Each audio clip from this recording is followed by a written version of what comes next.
Welcome, ladies and gentlemen, for another episode. I am your host, Davon. I'm covering WrestleMania Night 1, which is a decent show from start to finish. We got a total of 7 matches on the card, including 3 title matches.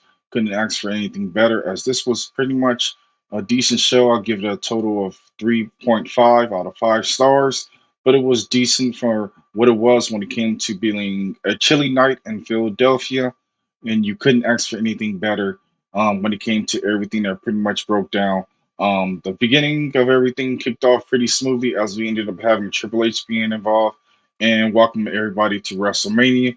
And of course, he implemented himself as saying that it is a brand new era when it comes to being involved in WWE because everything under the TKO banner, as it officially is the Paul Levesque era, as things kicked off pretty smoothly, and you couldn't ask for anything better when it came to Triple H. The fans were highly invested and were highly excited as to being involved and being able to see him.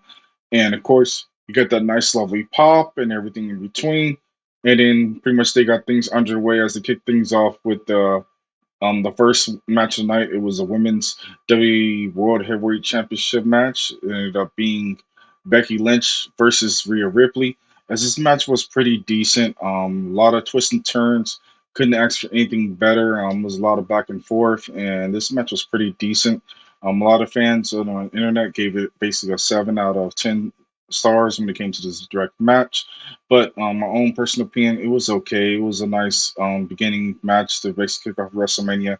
Um, Also, a note that Becky Lynch was sick in this match. She ended up having a flu. She had 108 fever, and she still was involved in this direct match. But the conclusion of the match was fast and furious, as this match went pretty decent. It was a total of 17 minutes and 9 seconds of being involved in this direct match. And the winner ended up being Rhea Ripley, as she ended up being victorious by hitting the riptide after hitting a counter into the turnbuckle and then actually hitting that devastating riptide for the 1, 2, 3. As you couldn't get any better when it came to Rhea Ripley. Ripley has been to her own as she has continued to make a great presence when it comes to her own entire aura, and you couldn't ask for anything better when it came to Rhea just in general. Then we got ready for the next following big match of the night. It was the six-pack ladder match. We ended up having Awesome Truth, also as well as A-Town Down, including New Catch Republic, New Day, as well as Judgment Day and DIY. This match had phenomenal spots back and forth. Couldn't ask for anything better. All the table spots, including the ladders, everything that you pretty much expected to be delivered. It was decent, and from my own hot take, couldn't ask for anything better when it came to this phenomenal ladder match. The ladder match had some nice spots. We ended up having the tag team championship was basically ascended in the rules. Basically, both titles were ascended, and their separate hooks and things broke down fairly in a nice, decent way. From my own hot take, we ended up having the first set of tag team championships ended up being unhooked, and we ended up having A-Town Down, Austin Theory, and Grayson Waller ended up picking up the tag team championship of the SmackDown Tag Team Championship. But unfortunately, it was short lived as they ended up having a nice spot through the ladder and be able both to taking serious bumps. And things broke down from there as they didn't get no kind of theme entrance or anything in between for them to be able to celebrate. But the match continued to go at a high face pace when it came to how everything initially broke down in this actual tag team match. But then the second tag team championship were brought down, which were the Raw Tag Team Championship, as things was a big pop as R Truth and as well as the Miz ended up picking the Raw Tag Team Championship, which was a big congratulations to them. As things were looking fair when it came to how everything fully broke down, and you couldn't ask for anything better when it came to the deliverance of this match. This match was a total of 17 minutes and 21 seconds when it came to just the whole entire overall the tag team match. Everybody had their nice spots, and you couldn't ask for anything better. The next following match was a decent match. From my own hot take, it was a direct tag team match, which was Andrade, Rey Mysterio against Dominic Mysterio and Santos Escobar. As things was full pandemonium with a full luchador style. Couldn't ask for anything better. Myself, I was highly invested. Truly enjoyed the outcome of this whole entire match, as we had so many different twists and turns and everything that pretty much broke down. As we ended up having Philadelphia Eagles getting involved as well, basically wearing green makeshift Rey Mysterio mask, and they came out assist to take out Dominic Mysterio to stop him from basically cheating. Well, the heels basically cheating, and things broke down as Rey Mysterio ended up picking up the victory with the 1-2-3. By ended up hitting the 619 and a splash on Santos Escobar, when sent everybody happy in the long run, as everybody was prime and excited and really had a good time when it came to the celebration of everything that broke down with the LWO and Zelina and Andrade. Andrade was the MVP of this match, including everything that broke down this match. Including a nice prime spot was when they did a cross body block together where he hoisted Rey Mysterio on his neck and they were on the top ropes and they dropped over directly on the outside, which was pretty decent from my own personal opinion from there. Then we had the next match was brother and brother, which was the Bloodline Civil War. You couldn't ask for anything better when it came to this direct match. This match was okay. I feel like it was a real big letdown, but they did the best they possibly can when it came to this match. But the conclusion of the match ended up happening with Jey Uso ended up picking up the victory by hitting this connected spear and then dropping the Uso splash. As things broke down, as the fans were really excited, then they had a little moment right there as they gave respect to each other and went their own respective ways. Hopefully, everything will completely change when it comes to what they would do in the long run. Maybe they get back together in the long run and see how things become fair from that direct point from there.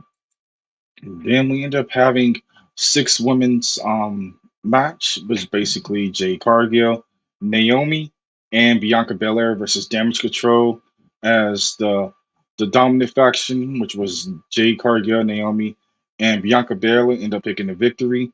As this match was fairly decent, couldn't ask for anything better. It was high anticipated. Jade was able to get her couple of prime spots, as hitting another hot tags in and out transitional moves, chain wrestling all across the board. But it was a great fate to seeing these three lovely black women basically getting that victory and having a nice, lovely celebration when it came to everything in general for that actual six woman tag team action. Then we ended up having the probably the match of the night, which was direct being Sami Zayn versus Gunther, who was in his phenomenal reign of 666 days. And that was a great reign when it came to everything that Gunther had accomplished. And I give props to everything that he came through. But he was steamrolled and dethroned by Sami Zayn, and things was fairly shared decent from my own hot take. Couldn't ask for anything better. Sami Zayn was able to get the actual initial victory with the haluva kick, and you couldn't ask for anything better as he was able to celebrate with his wife, as well as on Twitter X, basically formerly known as Twitter. But they show backstage coverage of him celebrating with Kevin Owens and a couple other folks, and things broke down fairly well when it came to this match. This match was hard hitting from start to finish.